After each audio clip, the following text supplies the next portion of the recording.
And moving on to West Africa, in a tit-for-tat move, Mali has imposed visa bond requirements on United States citizens. The restrictions come in response to a US decision requiring Malian nationals seeking business or tourist visas to post hefty bonds of between $5,000, $10,000, and this starting the 2nd of October. Now, the junta-led Mali has condemned the move, calling it a violation of bilateral agreements.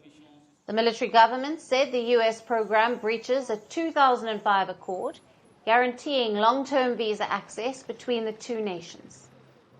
It has vowed to apply the same financial barriers to US passport holders under the principle of reciprocity.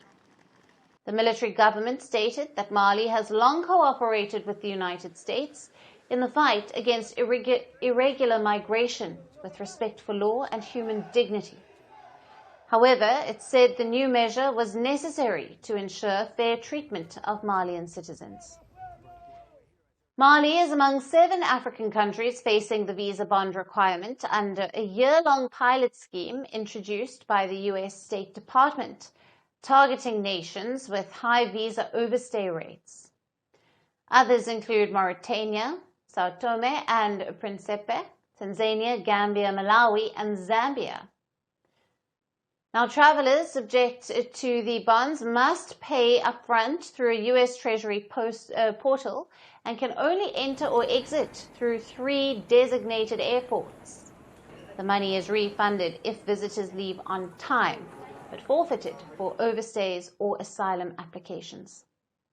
The United States justified the pilot program by citing national security concerns and data that showed more than 300,000 business and tourist visa holders overstayed their visas in 2023. But critics warn that the fees imposed on top of the standard $185 visa cost could deter legitimate travel and hurt the US tourism economy. The visa bonds are the latest in a series of immigration measures introduced under the Trump administration. Since taking office for the second term, the Trump administration has tightened travel rules for several African countries, and these include the full-fledged travel bans, restrictions on visa interview waivers, increased visa fees, and expanded social media screening.